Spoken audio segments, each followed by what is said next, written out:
Everyone, my self Nitish Kumar, under graduate student at IIT BHU। जैसा कि मैंने 2 वीडियो लाया था मैथ और फिजिक्स से रिलेटेड, तो बहुत सारे बंदों का कमेंट आया भैया एक केमिस्ट्री से भी रिलेटेड लेके आओ। तो आज हमने एक केमिस्ट्री से रिलेटेड एक पूरा पास्ट ईयर एनालाइज करके फिर एक टॉपिक लेके आए। इंपॉर्टेंट टॉपिक, इंपॉर्टेंट चैप्टर में इंपॉर्टेंट टॉपिक क्या है। मैं केमिस्ट्री में हो सकता है कि बहुत सारे चैप्टर स्किप कर दूँ, क्योंकि फिजिकल, ऑर्गेनिक, इनऑर्गेनिक मिला के बहुत सारे चैप्टर हो जाते हैं। तो मैं इंपॉर्टेंट चैप्टर का इंपॉर्टेंट टॉपिक बताऊँगा। तो चलिए हम लोग स्टार्ट करते हैं वीडियो।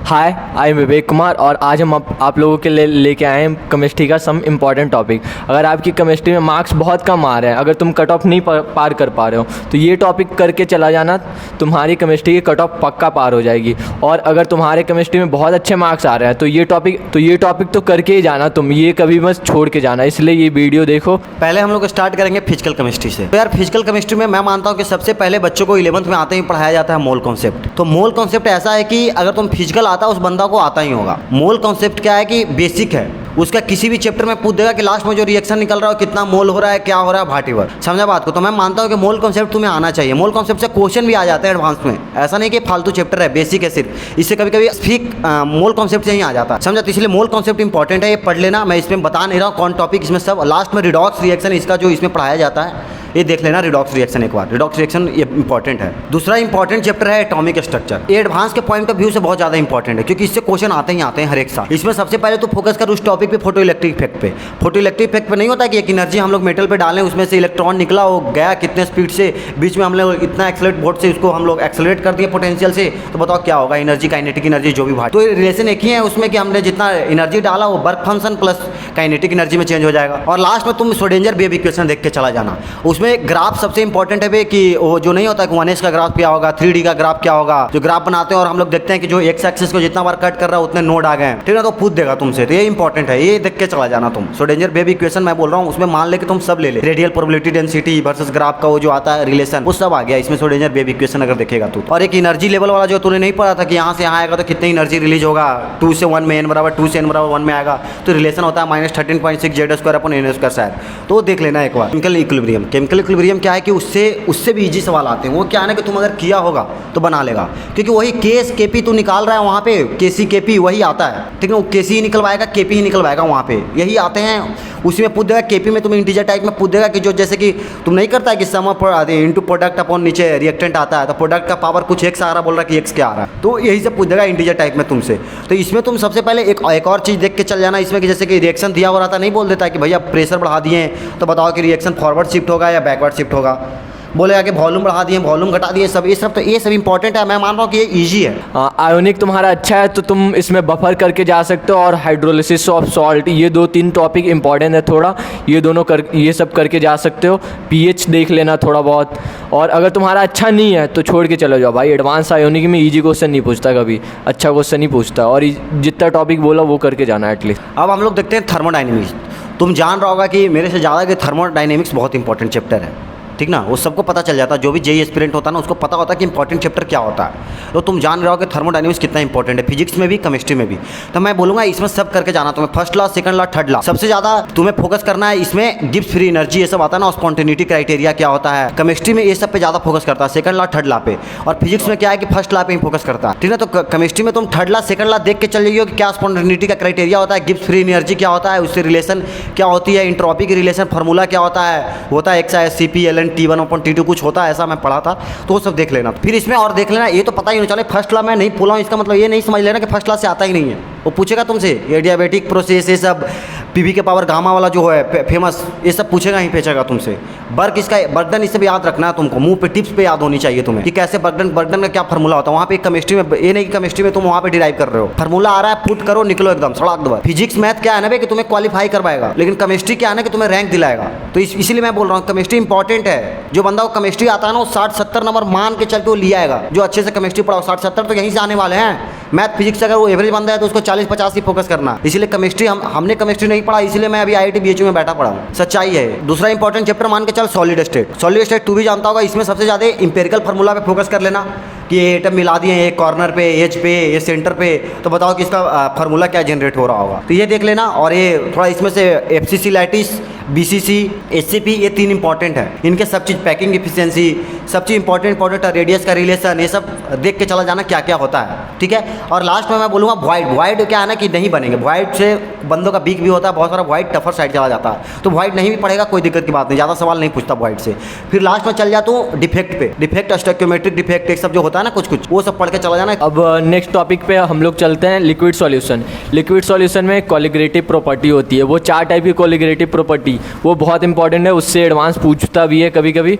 वेंटो फैक्टर देख के जाना, अगर एडवांस पूछेगा किसी भी प्रॉपर्टी से क्वेश्चन तो वेंटो फैक्टर का मिक्सिंग करके ही पूछेगा क्वेश्चन में। और रॉड्स लॉ ये भी इंपॉर्टेंट तुम्हारे लिए। और थोड़ा बहुत एजोट्रॉपिक मिक्सचर करके जाना है, एजोट्रॉपिक से ग्राफ देख लेना उसका बहुत ज़्यादा इंपॉर्टेंट है उसका ग्राफ से क्वेश्चन पूछ देता है कभी कभी एडवांस में। अब हम लोग फोकस करेंगे केमिकल काइनेटिक पे। इसमें क्या है कि फर्स्ट ऑर्डर सेकंड ऑर्डर बहुत इंपॉर्टेंट है, ठीक ना। और क्या है कि nth ऑर्डर भी आते हैं, एडवांस है तो nth ऑर्डर भी आएगा। लेकिन मैं यही बोलूँगा ना कि फर्स्ट ऑर्डर सेकंड ऑर्डर याद करने का फार्मूला की वजह से ना तुम जनरल मेथड से जाना वहाँ पे, जो नहीं होता कि -dA/dt KA हो गया फर्स्ट ऑर्डर के लिए, A के पावर 0 हो गया जीरो ऑर्डर के लिए, और इंटीग्रेट करके हम लोग जो रिलेशन निकालते हैं, तो इससे जाएगा ना तो तुम्हारा बेसिक वहाँ पे डरेगा नहीं। और वहाँ पे क्या कैसा भी एडवांस nth ऑर्डर पे पूछेगा कुछ भी घुमाएगा ना तो कर देगा। तो ये तुम्हें इंटीग्रेशन वाला मेथड आना चाहिए, भले फार्मूला याद रखो तुम, और ग्राफ देख के चला जाना। इसमें लास्ट में मैं बोलूँगा कि रेडियोएक्टिविटी वाला नहीं होता, कोई रेडियोएक्टिव मेटल है वो डिक्रीज हो रहा है, उसका हाफ लाइफ इतना के समय के बाद कोई बंदा को उस रूम में हिला रहे हैं तो बताओ कि मरेगा कि बचेगा, ऐसा क्वेश्चन बहुत पूछता है एडवांस, समझा। तो पूछेगा कितने हाफ लाइफ के बाद उसको हम उस रूम में भेजें कि डेंजर से बच जाए, तो ऐसा क्वेश्चन आता है, मैंने किया है, मैंने देखा है, तो मैं बता रहा हूँ। नेक्स्ट इंपॉर्टेंट टॉपिक है सरफेस केमिस्ट्री। तो देखो सरफेस केमिस्ट्री से एडवांस हमेशा एक क्वेश्चन पूछता है, वो 3 नंबर का पूछेगा, 4 नंबर का पूछेगा, लेकिन एक क्वेश्चन सरफेस केमिस्ट्री से हमेशा उठा के पूछेगा। और वो बेसिक NCERT भी तुम पढ़ के जाओगे ना सरफेस केमिस्ट्री की तो भी करके आओगे, इतना ईजी पूछता है। और उससे स्टेटमेंट वाइज ही पूछता है, कोई न्यूमेरिकल नहीं पूछता सरफेस केमिस्ट्री से।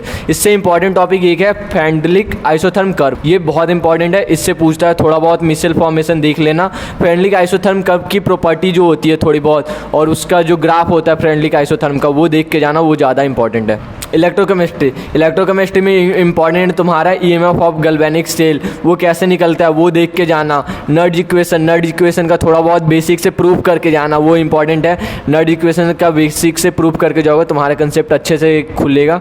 और कंडक्टिविटी कर सकते हो, कंडक्टिविटी का वो ग्राफ देख लेना, लास्ट में आता है कंडक्टिविटी, ये बहुत इंपॉर्टेंट है कंडक्टिविटी। और इसमें कोरहॉस लॉ ऐसा कुछ है कंडक्टिविटी में, वो भी इंपॉर्टेंट है तुम्हारा, वो करके जाना कोरहॉस लॉ।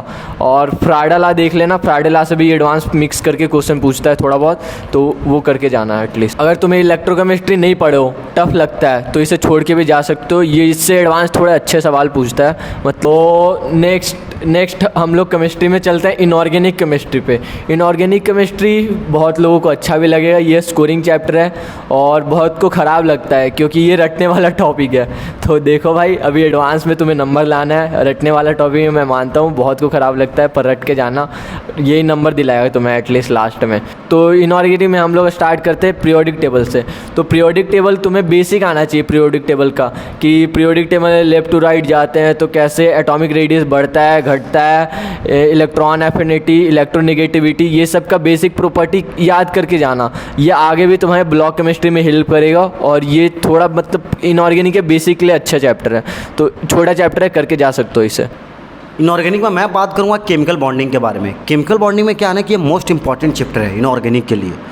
इससे सवाल 2 या 3 मान के चल के एडवांस में आएंगे ही आएंगे, समझा। सबसे पहले तुम्हें हाइब्रिडाइजेशन तो बच्चा को आता है, मान के चल के यहाँ 4 कार्बन, 1 कार्बन है, 4 एटम लगे हैं, sp3 होगा ही होगा, बच्चा को आता है, वो ये रिलेशन जो होता है पढ़ते हैं शुरू में। केमिकल बॉन्डिंग इनऑर्गेनिक में पढ़ाया जाता है, जो बच्चे दिल से पढ़ते हैं, तो मैं मानता हूँ कि आते हैं। और इसमें सबसे पहले मैं बोलूँगा हाइब्रिडाइजेशन तो आएगा ही आएगा। क्या होगा कि हाइब्रिडाइजेशन का मिक्सचर आ जाता है, कॉन्डेंसेशन कंपाउंड का भी कुछ एलिमेंट डाल देगा, और तुम्हारा ये केमिकल बॉन्डिंग का भी डाल देगा। बोल देगा कि 10 एलिमेंट है, उनमें से बोल देगा कि 3 है जो बता दो sp3 कौन है, जो कौन से हैं जो sp3 है, इंटीजर टाइप में पूछ देगा।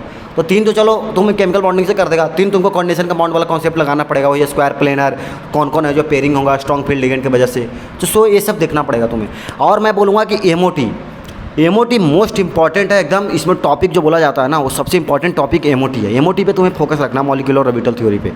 क्या है कि उसमें जो 20 तक इलेक्ट्रॉन का वो दिखता है, 14 के बाद चेंज होता है इलेक्ट्रॉनिक कॉन्फिगरेशन, तो ये याद रखना कि कैसे चेंज होता है। देखना कौन डाई मैग्नेटिक है, कौन पैरामैग्नेटिक, इस सब का ट्रिक यूट्यूब से रख लेना, ट्रिक ही आता है, ज़्यादा आता नहीं है। कौन एक्सेप्शन है वो देख लेना कि ट्रिक में। और यही आता है इलेक्ट्रॉनिक कॉन्फ़िगरेशन, एक याद करके चल जाना। तो एमओटी सबसे इंपॉर्टेंट, मैं बार बार याद दिला रहा हूँ, एमओटी से सवाल आएंगे। फिर bridge bonding, back bonding, AlCl3 है, उसमें क्या होता है, बैक बॉन्डिंग या बनाना बॉन्डिंग जो भी होता है, ब्रिज बॉन्डिंग तो देख लेना। वो इसमें ऐसे पूछ देगा ना कि सब ब्रिज बॉन्डिंग में क्या होता है कि दो इधर होते हैं, एक बनाना बॉन्डिंग बीच में बन रहा होता है, दो इधर से होते हैं Cl जुड़ा हुए हैं। तो बोल देगा इसमें कि सब 6 एलिमेंट है जो एक प्लेन में लाई कर रहे हैं, कितने एलिमेंट एक प्लेन में लाइन कर रहे हैं। तो ये सब इंटीजर टाइप में क्वेश्चन तुमसे पूछेंगे, 4-5 दे देंगे ऐसे ऐसे डाल के, और सबसे रिलेशन कि इसमें x है, x में y, इसमें z, x + y + z बताओ, x + y + z अपन w बताओ। ऐसे ऐसे क्वेश्चन तुमसे पूछ देगा। ये एडवांस का ऐसे ही कुछ पूछने का पैटर्न नहीं है। तो मैं बता दिया हूँ कि ये देख लेना तुम। एक इंपॉर्टेंट टॉपिक है हमारा कोऑर्डिनेशन कंपाउंड। तो कोऑर्डिनेशन कंपाउंड में स्टार्ट होता है नोमेनक्लेचर से। तो नोमेनक्लेचर से एडवांस पूछ भी सकता है, नहीं भी पूछ सकता। कोऑर्डिनेशन कंपाउंड में पूछना होगा तो मल्टीपल चॉइस में एक पूछ देगा, तो ये जो कंपाउंड है इसका नोमेनक्लेचर बता दो, ऐसा। तो नोमेनक्लेचर तुम्हें आना चाहिए, अच्छे से करना। नोमेनक्लेचर का प्रॉपर्टी बहुत ईजी है, नोमेनक्लेचर मैं मानता हूँ तुम्हें आता ही होगा। नेक्स्ट चलता है आइसोमेरिज्म पे। तो आइसोमेरिज्म बहुत इंपॉर्टेंट टॉपिक है कोऑर्डिनेशन कंपाउंड के लिए। अगर एडवांस पिछले 10 साल में तुम देखोगे ना, कोऑर्डिनेशन कंपाउंड से क्वेश्चन पूछा है तो 5-6 बार एटलीस्ट सिर्फ पूछा होगा आइसोमेरिज्म से कोऑर्डिनेशन कंपाउंड में। तो इंपॉर्टेंट है कोऑर्डिनेशन कंपाउंड। आइसोमेरिज्म में तुम सिस ट्रांस ज्योमेट्रिकल आइसोमर देख सकते हो। पिछले साल भी एडवांस में हम लोग का तो सिंपल नोमेनक्लेचर से पूछा था। ये सब निकालने से पहले तुम्हें इसमें इंपॉर्टेंट है स्क्वायर प्लेनर, ऑक्टाहेड्रल और टेट्राहेड्रल स्ट्रक्चर, ये सब करके जाना। इसमें कैसे लिगेंड फिल होते हैं, स्पेक्ट्रोकेमिकल सीरीज करके जाना। जब तक तुम स्पेक्ट्रोकेमिकल सीरीज याद नहीं रखोगे तो वहाँ से तुम्हें पता नहीं चलेगा कौन स्ट्रॉन्ग फिल लिगेंड है, कौन वीक फिल लिगेंड है। तो फिर तुम CFT में यहाँ पे फंस जाओगे। टॉपिक है हमारा क्रिस्टल फिल लिगेंड। तो क्रिस्टल फिल लिगेंड अच्छे से करके जाना। इसमें d ऑर्बिटल का स्प्लिटिंग करवाते हैं। वो स्प्लिटिंग सबके लिए अलग अलग होती है, जैसे स्क्वायर प्लेनर के लिए अलग स्प्लिटिंग होती है d ऑर्बिटल की, फिर ऑक्टाहेड्रल के लिए अलग स्प्लिटिंग होती है। और लिगेंड करके जाना है, इसमें याद रखना कि कौन सा स्ट्रॉन्ग फिल लिगेंड है, कौन सा वीक फिल लिगेंड है, और स्ट्रॉन्ग फिल लिगेंड कैसे फिल होता है और वीक फिल लिगेंड कैसे फिल होता है। इससे इंपॉर्टेंट क्वेश्चन आ सकते हैं, तुम यहाँ पे कभी फंसना मत। बहुत से बंदे याद नहीं रखते स्पेक्ट्रोकेमिकल की सीरीज, इसलिए CFT में फंस जाते हैं। तो ये मत करना, याद करके जाना। जैसा कि इसने कोऑर्डिनेशन कंपाउंड में बोला, उसमें मैं बोलूँगा कि इससे ज़्यादा मैच द कॉलम में आने के चांसेस होते हैं। क्या होना कि मैच द कॉलम में क्या होना कि डाल देगा, तुम्हें पहला डाल दिया कि FeH2O होल 6 है और स्क्वायर ब्रैकेट लगा पड़ा है, ऐसे ही 5-6 एलिमेंट है। और इस साइड है कि कौन है जो पैरामैग्नेटिक है, कौन डाईमैग्नेटिक है, किसका T2G EG इलेक्ट्रॉनिक कॉन्फ़िगरेशन डाला हुआ रहेगा। ये 2-3 को बोलेगा कौन कौन मैच कर रहा है बताओ। तो इससे आते हैं सवाल ब्रो। तो कोऑर्डिनेशन कंपाउंड किया है तो मान के चल के 2-3 सवाल उससे आने वाले हैं, तुम्हारे 12-13 नंबर आने वाले हैं। अब मैं फोकस करूंगा मेटलर्जी पे। मेटलर्जी सबसे ईजी है, इधर उधर मुंह नहीं मारना है, ओनली NCERT बस। क्योंकि नोट्स में देखेगा तो नोट्स में हाँ, लेकिन और का क्या नहीं, कुछ इधर उधर भी टीचर का के लिए मैं बोलूंगा कि टीचर का नोट्स प्रीफर करना है। NCERT में बहुत कम हो रहा है। और बाकी मैं बोलूंगा कि एक्सट्रैक्शन ऑफ मेटल ये सब हो गया, रिएक्शन वेक्शन हो गया, किसका क्या है, जो मैं बोलूंगा मेटलर्जी NCERT से ही आता है, इधर उधर से नहीं आता है। और बहुत ईजी है, तू बना देगा। मेटलर्जी इतना आसान आता है ना कि तू पास्ट ईयर देखेगा, तुम पढ़ा होगा NCERT तो लगेगा हाँ ये होगा। तो मैं इसलिए बोलूंगा ओर पे फोकस करना है, एक्सट्रैक्शन ऑफ मेटल पे फोकस करना है। अब देख मैं आ जाता हूँ ब्लॉक केमिस्ट्री पे।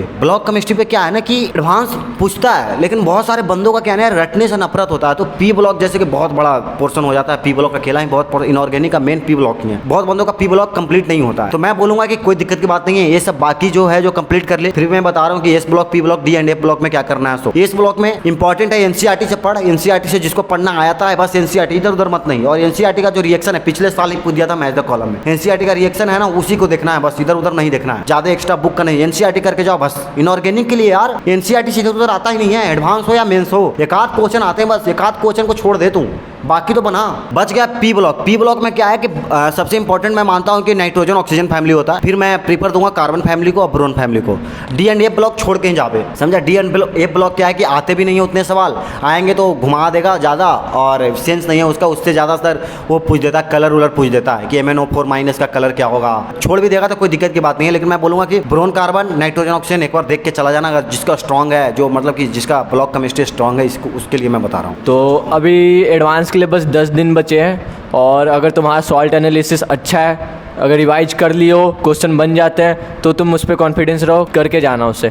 और अगर तुम्हारा सॉल्ट एनालिसिस बिल्कुल अच्छा नहीं है, वो ख़राब लगता है, मेरे से नहीं याद होता, ये सब टफ माना जाता है, सॉल्ट एनालिसिस को याद नहीं होता, बहुत बड़ा टॉपिक है, वास्ट भी है वो बहुत ज़्यादा, तो तुम छोड़ के जाना। अभी 10 दिन में तुम नहीं कर पाओगे सॉल्ट, मैं नहीं मानता सॉल्ट 10 दिन में तुम कर सकते हो। तो next topic environmental chemistry. Environmental chemistry advance के सिलेबस में ये 1-2 साल पहले आया है, नया टॉपिक है, और इससे एडवांस पूछ भी सकता है। और ये बस पूछे पूछेगा भी ना तो एडवांस का डोमेन है इसमें बस एनसीईआरटी, उससे बाहर एडवांस इन्वायरमेंटल केमिस्ट्री में पूछेगा भी नहीं। और ये बहुत छोटा चैप्टर है, तुम इन्वायरमेंटल केमिस्ट्री, हाइड्रोजन, ये सब करके जाना, ये सब एनसीईआरटी बेस्ड ही पूछेगा। का पार्ट है organic chemistry. Organic chemistry advance जब पूछना स्टार्ट करता है ना क्वेश्चन भाई, तो अच्छों के पसीने छूट जाते हैं। ऑर्गेनिक में एडवांस इजी क्वेश्चन नहीं पूछता, मतलब तुम्हें एक रिएक्शन दे दिया ऐसे नहीं पूछता। एडवांस एक रिएजेंट देगा, उसके बाद 10-20 सीरीज लगाएगा रिएक्शन की, उसके बाद पूछेगा तुम्हें क्या प्रोडक्ट बना, कायरल सेंटर क्या है, उसके आइसोमेरिज्म क्या है, उसके ये क्या है, मतलब बहुत सारा पीछेगा। टेस्ट पूछ लेगा, ये इस टेस्ट पॉजिटिव देगा, निगेटिव देगा, तो ये इंपॉर्टेंट है। तो ऑर्गेनिक करके जाना तो पूरे करके जाना अच्छे से, और छोड़ के जाना तो पूरे छोड़ के जाना अगर तुम्हें नहीं अच्छा लगता हो तो। मेरे ओपिनियन से यही राय होगा।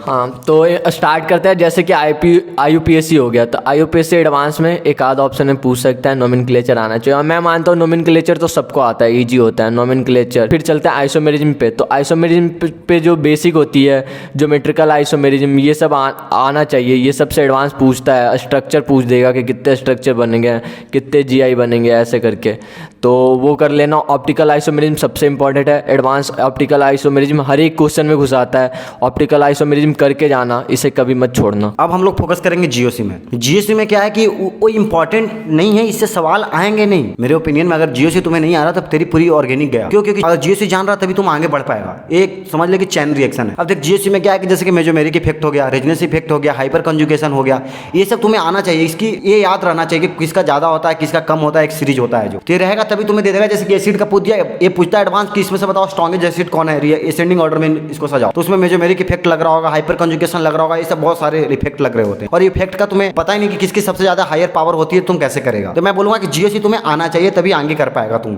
ऑर्गेनिक का। ऑर्गेनिक क्या है ना ब्रो, कि इंटरकनेक्टेड है। एडवांस ऑर्गेनिक में ऐसे नहीं पूछता कि सिर्फ एक पूछ दिया पर्टिकुलर चैप्टर से, ऐसे एडवांस में क्वेश्चन नहीं पूछता। मैटर क्या है कि वो दे देगा तुम्हें रोड मैप वाले ही क्वेश्चन आते हैं। वो दे देगा जैसे कि एक ए रिएक्शन है, इसमें ए रिएजेंट डालें, P बना, P में ए रिएजेंट डाल दिए, Q बना, Q में ग्रिग्नाट डाल दिए, C बना, ठीक ना। अब पूछ देगा तुमसे कि ये है जो ए टेस्ट देता है, ये है जो नाइट्रोजन के साथ बनता है तो ये गैस रिलीज करता है। तो मान के चल के एक चैन रिएक्शन उसका चलता रहता है, उसमें सब पूछ देगा PQR, एक ही ऑप्शन में दिया हुआ कि P है, Q है, R है, 4 ऑप्शन चल रहे हैं। मैच द कॉलम में भी आएगा ऐसा। तो मैं बता रहा हूँ कि ऑर्गेनिक है जो इंटरकनेक्टेड है। ऑर्गेनिक अगर तुमने एक चैप्टर भी नहीं पढ़ा है ना, तो अगला चैप्टर में हवा नहीं लगेगा, बीच में कोई अलग रिएजेंट मिला देगा, समझा। तो इसलिए मैं बोल रहा हूँ कि ऑर्गेनिक क्या है कि तुम्हें शुरू से ही पढ़ना पड़ेगा कोई भी चीज के लिए। अब देखो ऐसा नहीं बोल सकते तुम कि 10 दिन पहले पढ़ के ऑर्गेनिक चल जाओगे। हाँ, कुछ अगर तुम पहले से पढ़े हो तो रिवीजन मार दो, बहुत आसान है। नोट्स पढ़ो एकदम आसानी से कर दोगे। अगर रिएजेंट खाली याद करने, यार इसमें भी रिएजेंट की, रिएजेंट क्या करता है, ये रिएजेंट रिड्यूस करता है तो रिड्यूस करेगा, बस बात खत्म।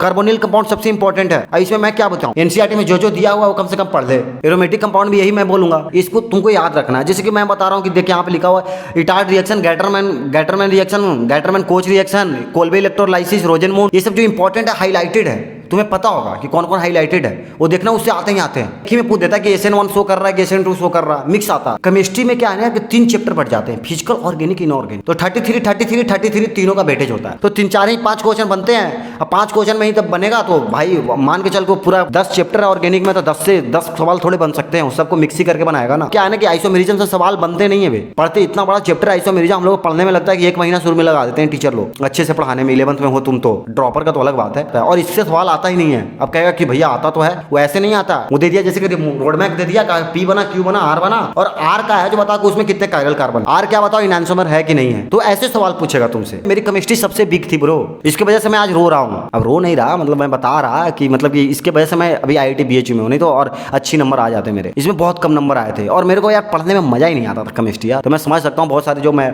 बंदे मैसेज किए थे कि भैया पासिंग मार्क भी बता दो, तो उनके लिए मैं बोल रहा हूँ। और ये जैसे यही सब चैप्टर तो देख ही ले तू, बायोमोलिक्यूल हो गया, पॉलीमर हो गया। बायोमोलिक्यूल पॉलीमर NCERT से ही पढ़ के जाना, इधर उधर बुक से नहीं। और मैं बोलूंगा कि अब डरना नहीं है। अब ऐसा टाइम आ गया ना कि 5-6 दिन बाद तुम्हें अब पेपर नहीं देने, पेपर देने हैं, 1-2 पेपर देने हैं बस। अब समय आने वाला, मैं लाऊंगा पेपर अटेम्प्ट स्ट्रेटजी। और लास्ट के दिन 5 दिन में जब पेपर नहीं देना है ना तुम्हें, तो तू क्या करेगा लास्ट के 5 दिन में ना। ये बोल रहा ना कोई कि लास्ट के 5 दिन में तुम एक कर लेगा, कुछ नहीं कर लेगा। तू जो पढ़ा है वही करेगा तू। अब सच्चाई यही है, तुम्हें भी पता है, हमें भी पता है। आदमी खुद से झूठ नहीं बोलता।